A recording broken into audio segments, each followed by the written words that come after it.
हिजो प्रधानमन्त्रीले मलाई बोलाउनु भयो, के भन्नुहुन्छ आफै थाहा छ? दुर्गा बाबु जेनजीको मागै पुरा भएन, के गर्नु भनेर पो भन्नुहुन्छ। क्या रमाइलो, जोक अफ द इयर।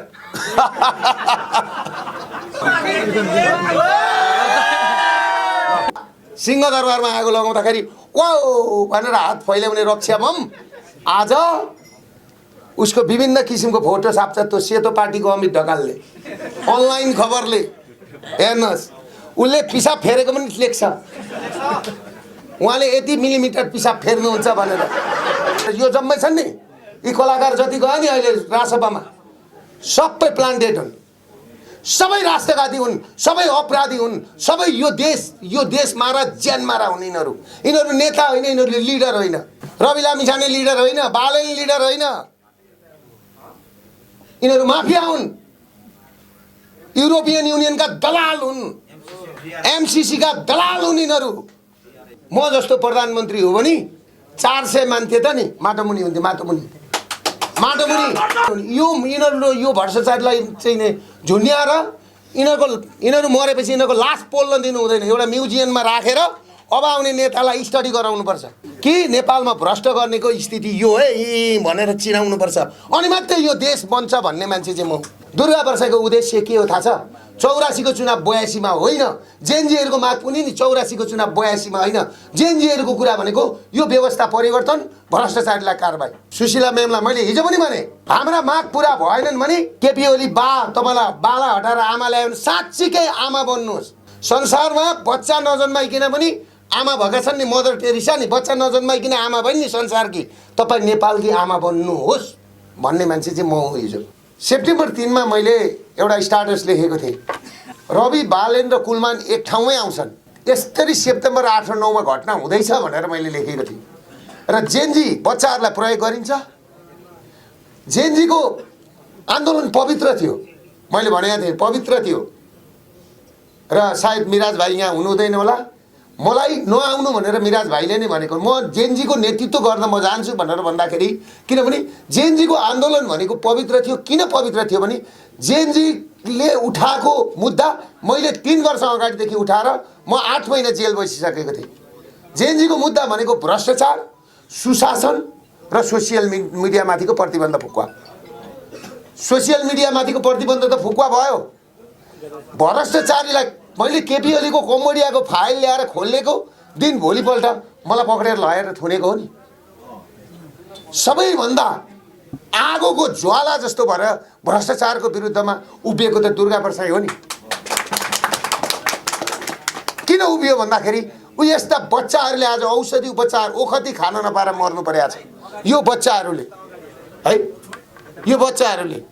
त्यसले गर्दाखेरि मैले जेनजीको विषयमा, जब जेनजीको आन्दोलन 10 बजीदेखि सुरु भयो, 1:30 बजीसम्म आन्दोलन एकदमै राम्रो थियो। जब 1:30 बजी पछाडि ल्याएर पानी बाँडियो, त्यो पानीमा केमिकल मिसाएको थियो। तपाईहरुलाई के बुझ्नु होला भने त्यो पानीमा केमिकल मिसाएपछि, त्यो केमिकल खाइसकेपछि, त्यो केमिकलको पानी खाइसकेपछि मान्छेहरूले लुगा खोलेर फ्याक्न थाले, बन्दुक खोसेर पड्काउन थाले। हामी त जनयुद्ध लडेर आएको मान्छे, यसरी बन्दुक पड्काउन सकिँदैन थियो क्या। डर लाग्थ्यो गोली मिसफायर हुन्छ कि भनेर। तर मतलबै थिएन। त्यो सिंहदरबारको गेटमा गोली चलाएको, जहीँ तहीँ बन्दुक बोकेर हिँडेको देख्दाखेरि मान्छेहरू अचेत अवस्थामा मान्छेलाई कुदाइयो। त्यसको भोलिपल्ट तपाईको 24 गतेको घटना झन् डर लाग्दो भयो। सबै मान्छे जोगिन मात्रै थियो। मलाई त नआउनु भनेर भनेको थियो, म त आइन। मलाई किन नआउनु भनेको थियो भने बालनजीले नै भनेको थियो। र मैले यहाँ स्टाटस लेख्दाखेरि मैले दिनको 12 बजे स्टाटस लेखेँ र मैले मेरो टिमलाई के भने अब बालेनको स्टाटस आउँछ है, नआउनु भनेर भनेको। ठ्याक्कै 2 बजी बालेनको स्टाटस आयो। के भनेर आयो त मलाई थाहा छ? जेएनजी आन्दोलनमा हामी पनि जान मिल्दैन, 28 वर्ष मुनिको बच्चाहरूले गरेको आन्दोलन हो र कोही पनि पार्टीका, कोही पनि पागलहरू, अभियन्ताहरू नआउनु भनेर लेख्ने चाहिँ मान्छे बालेन शाह। त्यो भएपछि यो आन्दोलन नितान्त बच्चाको हो भने हामी किन जाने? म गइनँ, हामी पनि गएनौँ। तर यसको उद्देश्य के थियो त मलाई थाहा छ? हामीहरू गएको थियौँ भने नि हामीलाई आन्दोलनको अलिकति थोरै भए पनि हामीले बुझेका थियौँ। तर आन्दोलन हाइजेक गर्नु थियो।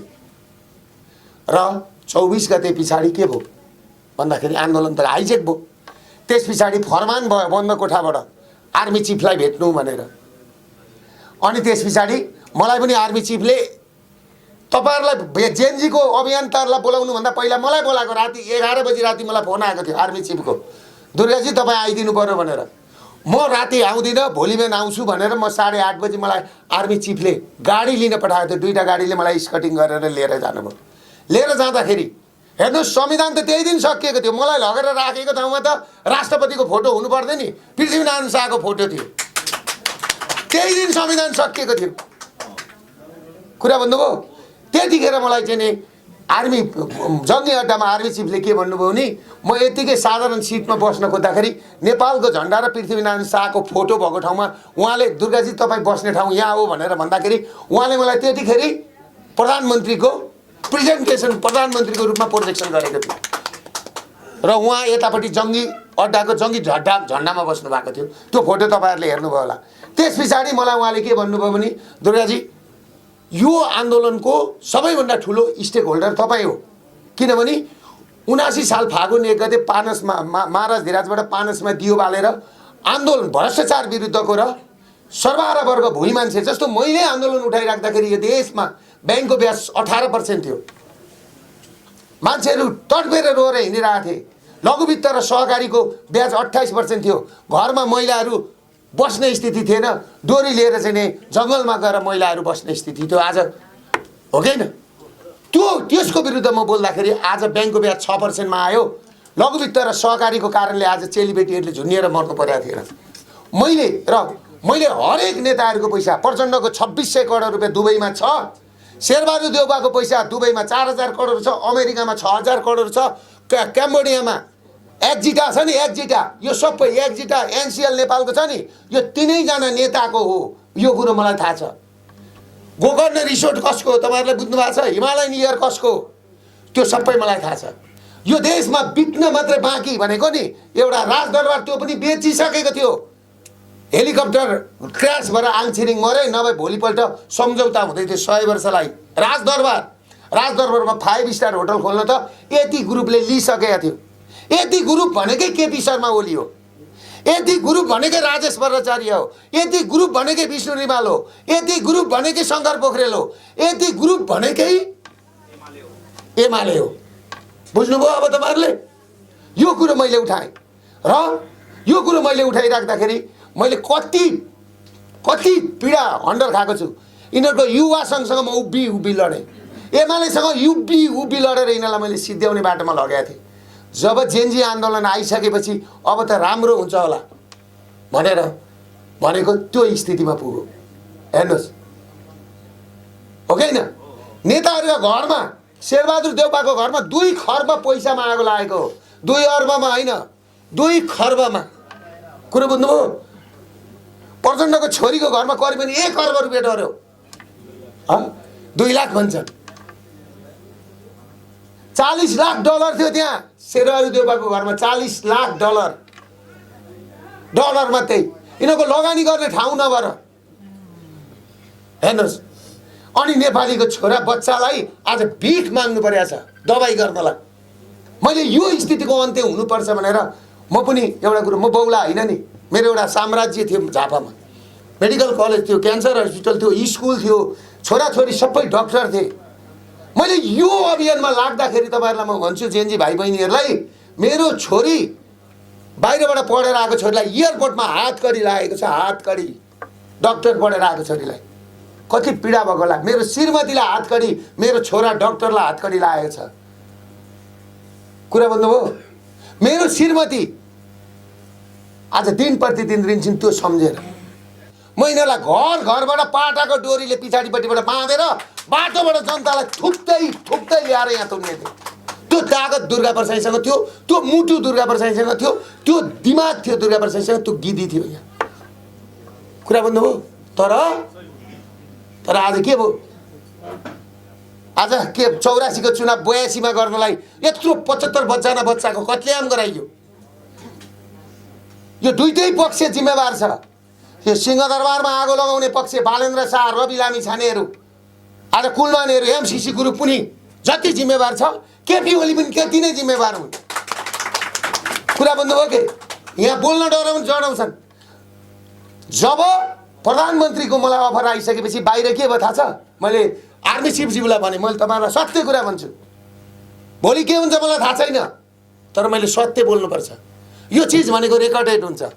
भोलि मेरो नाति पनातिले हेर्छ मेरो हजुरबाउ सत्य बोल्थ्यो भनेर मेरो नाति पनातिले हेर्छ इतिहासमा। त्यही कुरो हामीले पाउने हो। आज पृथ्वीनारायण शाहको नाम सम्झे जस्तो हो कि होइन? अनि त्यस पछाडि मलाई आर्मी चिफज्यूले त्यो भनिसकेपछि मैले प्रधानमन्त्री भइदिनु पर्यो, तपाईँले देशलाई निकास दिनु पर्यो भन्दाखेरि मैले के भने थाहा छ? ओम अर्याल आइसक्नु भएको छ, सुशीला कार्कीलाई प्रधानमन्त्री बनाउँछन्, बालेन प्रधानमन्त्री हुँदैनन्। यो सबै प्लान्टेसन हो है, पश्चिमाहरूको प्लान्टमा भएको छ। र यहाँबाट जेनजीहरू त मर्दै मरिहाले। अब 2 महिना पर्खिनुहोस्, यहाँ अर्कै बवाल हुन्छ। र त्यो मध्येबाट के गरे? दुर्गा, मलाई त्यो भन्ने बित्तिकै बाहिर के भयो? नो दुर्गा प्रसाई, कहाँबाट आयो माफिया भनेर भने लगाए नारा हो कि होइन? मैले यो कुरो थाहा पाइसकेपछि मैले त्यो कुरो भने यो प्लान्टमा भएको छ र यसको उद्देश्य नै अर्कै छ भनेर मैले भनिसकेपछि अनि नभन्दै त्यहाँबाट आर्मी चिफज्यू जानुभयो। भित्र गइसकेपछि आधी घन्टा पछाडि आएपछि दुर्गाजी त्यही रहेछ कुरो, हो रहेछ भन्नुभयो। हो भनेपछि मैले अब धिङ्ग्याई गर्नु, अरू आगो लाग्ला भोलि।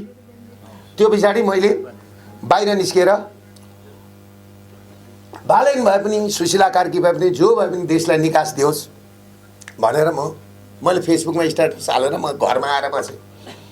त्यसको 5 दिन पछाडि मैले सिंहदरबारमा कसरी आगो लाग्यो, कहाँबाट के भयो भन्ने मसँग प्रमाण थियो। मैले सार्वजनिक गर्ने भाइ।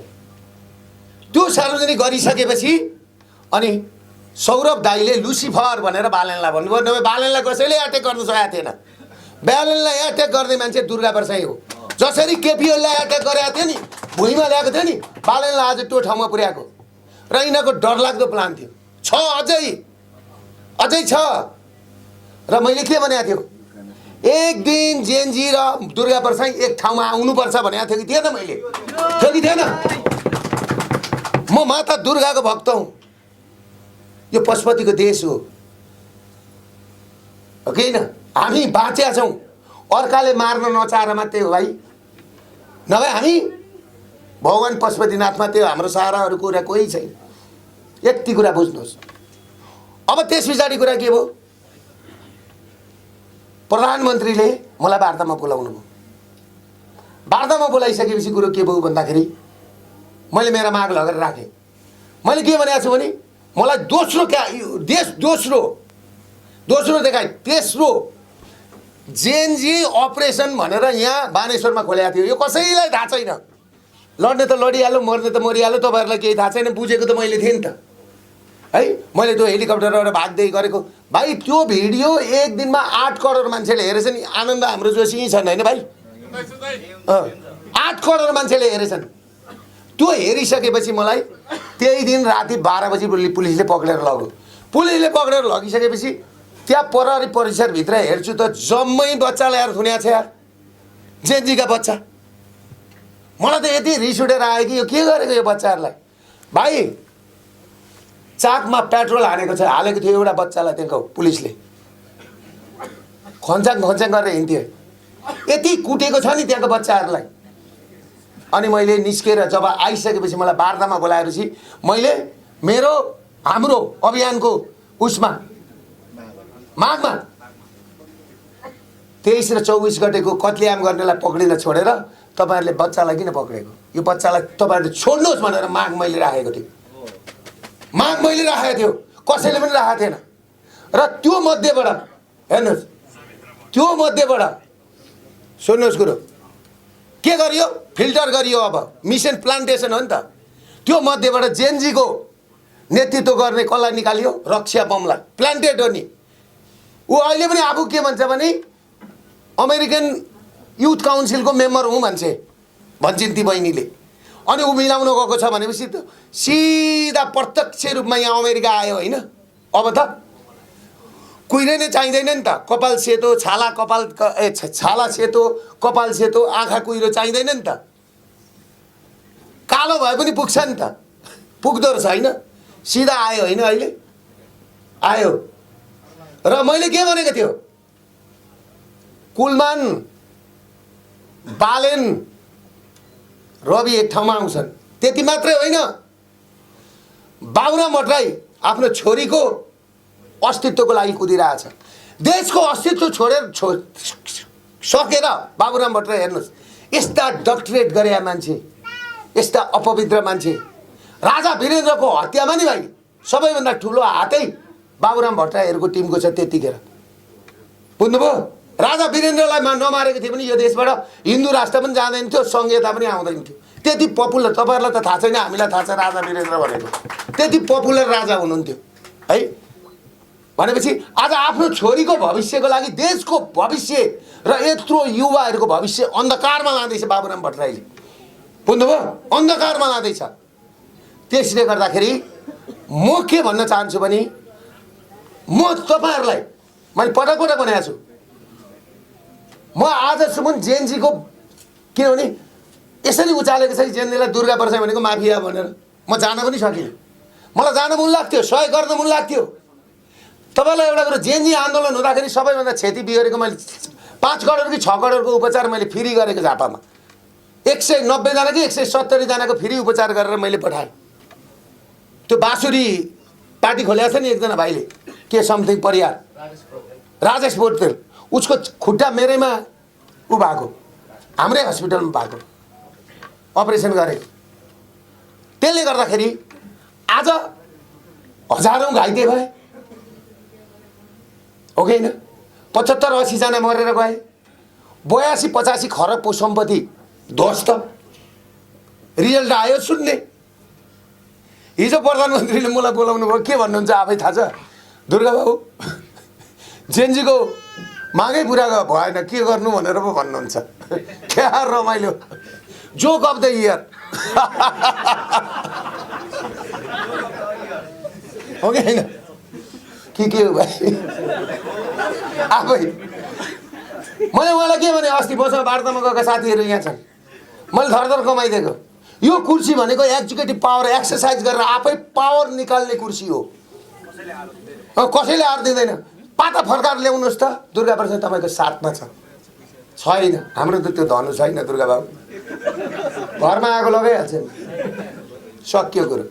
हेर्नुहोस् त कुरो। अनि आज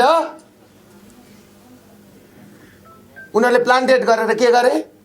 नक्कली जेएनजी खडा गरेर सिंहदरबारमा आगो लगाएको बेलामा, सिंहदरबारमा आगो लगाउने उद्देश्य थियो जेएनजीको? सर्वोच्चमा आगो लगाउने जे उद्देश्य थियो? थिएन। कसैको घरमा आगो लगाउने उद्देश्य थियो? थिएन। तर जब सिंहदरबारमा आगो लगाउँदाखेरि ओ भनेर हात फैलाउने रक्षा बम आज के छ तपाईँलाई थाहा छ? के हो तपाईँलाई थाहा छ? सबैभन्दा ठुलो नेता, उसको विभिन्न किसिमको फोटो छाप्छ त्यो सेतो पार्टीको अमित ढकालले, अनलाइन खबरले। हेर्नुहोस्, उसले पिसाब फेरेको पनि लेख्छ, उहाँले यति मिलिमिटर पिसाब फेर्नुहुन्छ भनेर। पश्चिमाहरूले कलाकारलाई त्यसरी नै प्रयोग गरे। यी कलाकार जति गयो नि अहिले राजसभामा, सबै प्लान्टेड हुन्, सबै राष्ट्रघाती हुन्, सबै अपराधी हुन्, सबै यो देश मारा ज्यान मारा हुन्। यिनीहरू नेता होइन, यिनीहरू लिडर होइन। रगत उम्लिन्छ। यो देशको पीडा, दिनको 3000 देखि 5000 मान्छेले देश छोडेका छन्। खाडीको 50 डिग्रीको तातोको पसिनामा नि सिंहदरबारमा हेर्नुहोस् त राजनीतिक अनि प्रधानमन्त्री बाँड्छन्। उनीहरूको बाउको मुलाबाडी बाँडे जस्तो नि, फलानु प्रधानमन्त्री हुने अरे, फलानु गृहमन्त्री हुने अरे, फलानु उप प्रधानमन्त्री हुने अरे, फलानु रक्षा मन्त्री हुने अरे। यिनको बाउको देश हो बनाएको छ सोसियल मिडिया, थाहा छ तपाईँलाई? म भनौँ, संसारको सबैभन्दा शक्तिशाली मान्छे पुटिन होइन? पुटिनले एउटा पोस्ट गर्दाखेरि नि भाइ 1 घन्टामा 10,000 लाइक हुन्छ। यहाँको हाम्रो साथीहरूले पोस्ट गर्दाखेरि नि 1 मिनटमा नि 1,40,000ले लाइक गर्छन्। भनेपछि यो मान्छे चाहिँ कहाँ छन्? मान्छे कहाँ छन्? फेक आइडी चलाएर, फेक झन्डा चलाएर गोविन्द केसीको आमरण अनसनको, मैले त्यतिखेरै भनेको निकोलसलाई, गोविन्द केसी बोकेर हिँड्दाखेरि मलाई पीडा थियो क्या। निकोलस यसरी नहोइन, एक दिन हेर, एउटा भनाइ छ, सांप के बच्चे के साथ कभी प्यार न करना, हजारों कसम खाए तो भी गुंडे और भड़ुआ का कभी विश्वास न करना भन्छ क्या। कुरा बुझ्यौ? मैले निकोलसलाई भनेको यो साँप हो। आखिर सबैभन्दा बढी माया रवि लामिछानेलाई गर्यो। सबैभन्दा बढी बालेन भनेर भन्यो त्यो मान्छेले। बाबुआमाको नाम त्यत्रो लिएन निकोलसले, हो कि होइन? आज यही बालेन, आज यही रविको कारणले नि माइती घरमा सडकमा सुतायो। आज मर्नु न बाँच्नुको दोष हातमा छन्। मैले एकपल्ट निकोलसलाई बचाएको थियो, आज पनि निकोलसलाई बचाउन चाहन्छु। निकोलसका मुद्दामा म अघि होइन, निकोलस र जेन्जी नै अघि बढोस्, म पछाडि बसेर ठेल्छु तपाईँहरूलाई। म पछाडि बसेर ठेल्छु। मैले नेतृत्व लिनुपर्छ भन्ने छैन। मेरो तन मन वचन धन मैले गर्न सक्ने, किनभने नेपाल र नेपालीको लागि म पछाडि बसेर ठेल्छु। तपाईँहरूले भन्नुभयो नि लिडर को भन्छ मलाई थाहा छैन, भिडले नेतृत्व गर्ने, भिडले निकाल्ने हो लिडर। मैले छानेर म हुन्छु भनेर हुँदैन हो। रवि लामिछाने लिडर होइन, बालेन लिडर होइन, यिनीहरू माफिया हुन्, युरोपियन युनियनका दलाल हुन्, एमसिसीका दलाल हुन् यिनीहरूको कारणले। मैले भन्दैछु त, यिनीहरूको कारणले अब विदेशी सेना यहाँ आउँछ अनि युद्ध भूमि यो हुन्छ आज। अनि युक्रेन जस्तो अनि माथिबाट चाहिँ रकेट लन्चर हाने बेलामा नि भाइ, अनि त्यहाँबाट रवि र बालनले हातलाई समाउँछन् यहाँ। यो मजाक गर्ने हो, यिनीहरूको बाउको वीरता हो। त्यसले गर्दाखेरि म युवाहरूलाई के भन्छु भने नि, म के भन्छु भने विदेशमा रहने युवालाई पनि एक जीवनमा जन्म त दियो नि धरतीले, दियो नि होइन? मलाई यो धरतीको किन माया लाग्छ तपाईँलाई थाहा छ? मेरो नाति पनि यहीँ पढ्छ, मलाई बाहिर पठाउन मन लाग्दैन। मलाई झापा गएपछि नि भाइ शान्ति हुन्छु क्या म। किन भन्नु न, त्यो ठाउँमा म जन्मिँदाको साथी गाडेको छ क्या, मेरो सम्बन्ध त्यो छ क्या झापासँग नेपालसँग। अनि मलाई माया लाग्छ क्या। यिनीहरू त धरती बेचेर खाने, आमा बेचेर खाने, दिदीबहिनी बेचेर खाने, चेलीबेटीहरू बेचेर खाने हो नि यी अपराधीहरू। आज तपाईँ हामी एक ठाउँमा आयौँ होइन साथी हो? हेलो हेलो हेलो, बर्दरको नाम के हो? अजय सोडारी भाइहरू एक ठाउँमा आइयो होइन?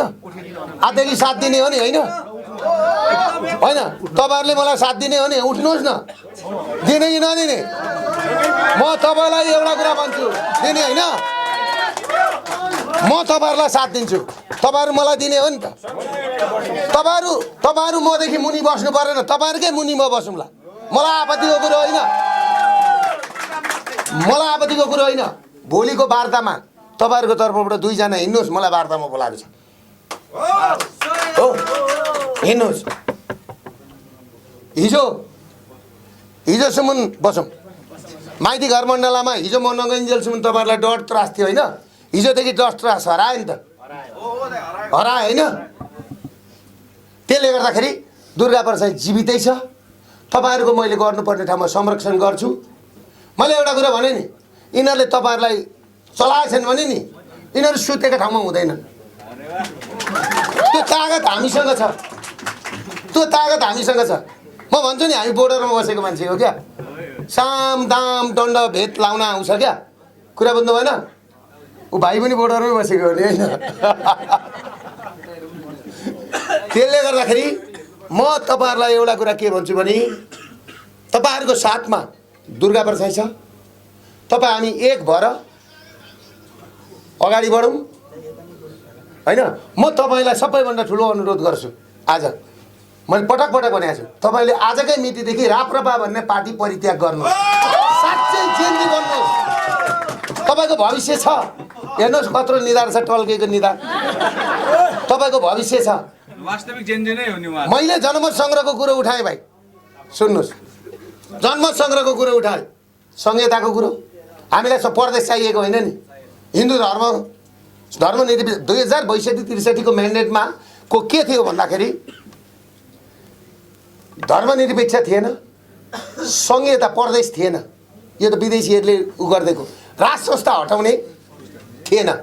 तर कसरी आयो भनेर प्रधानमन्त्रीलाई सोधेपछि जनमत सङ्ग्रहमा जाउँ यसलाई ल्याउनलाई भनेर भन्दाखेरि राजेन्द्र लिङ्गदेन उहाँका अध्यक्षले के भन्नुभयो भने जनमत सङ्ग्रहमा जान हुँदैन, जनमत सङ्ग्रहबाट यो हुँदैन भन्नुभयो। त जनमत सङ्ग्रहबाट हुँदैन भन्ने अनि हिन्दू धर्म खोज्ने, संहिता खारेज भन्ने खोज्ने, प्रत्यक्ष कार्यकारीमा जानुपर्छ पनि भन्ने, अनि यता गणतन्त्रमा भोटमा गइहाल्ने, गणतन्त्रमा चाहिँ चुनावमा गइहाल्ने, मन्त्री भइहाल्ने, सांसद भइहाल्ने।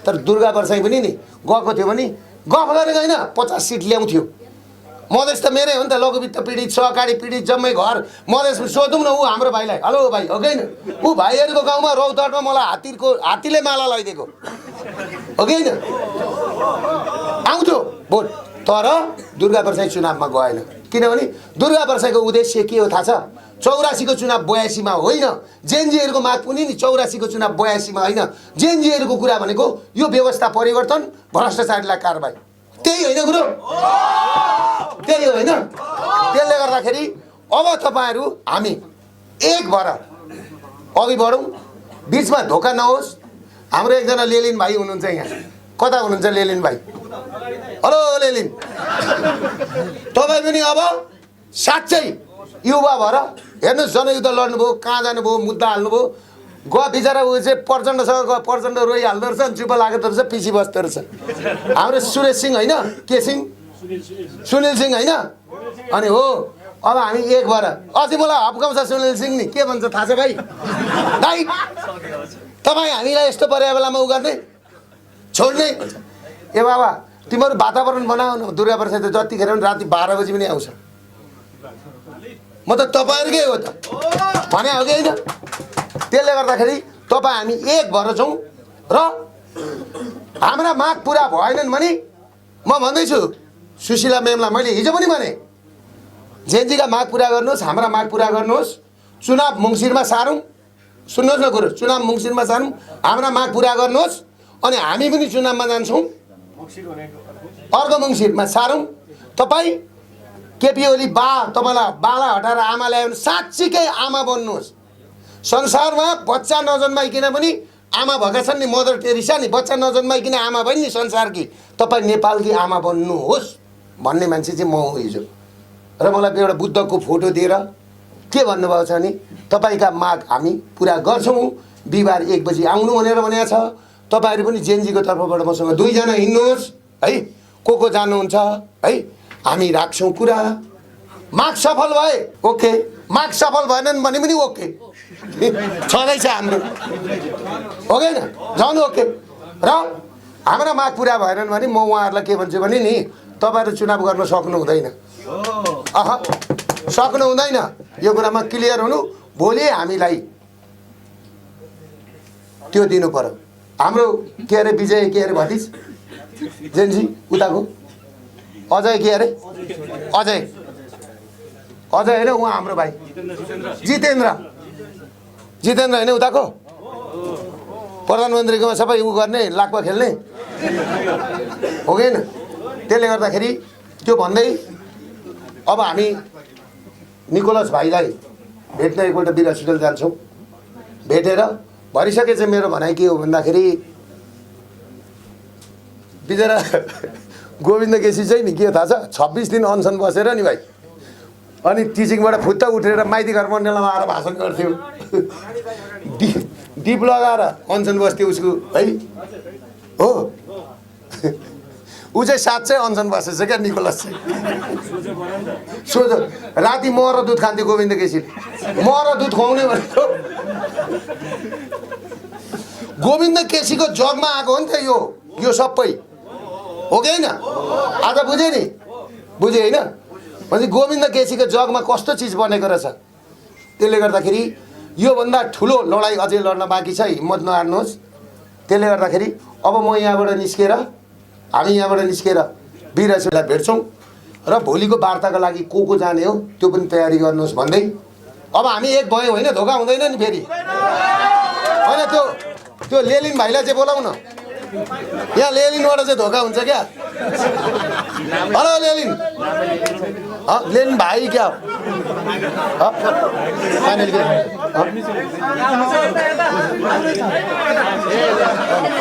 र तपाईँलाई एउटा कुरो तपाईँले ल आज यहाँ आउन धोका हुन्छ कि हुँदैन यहाँ आउन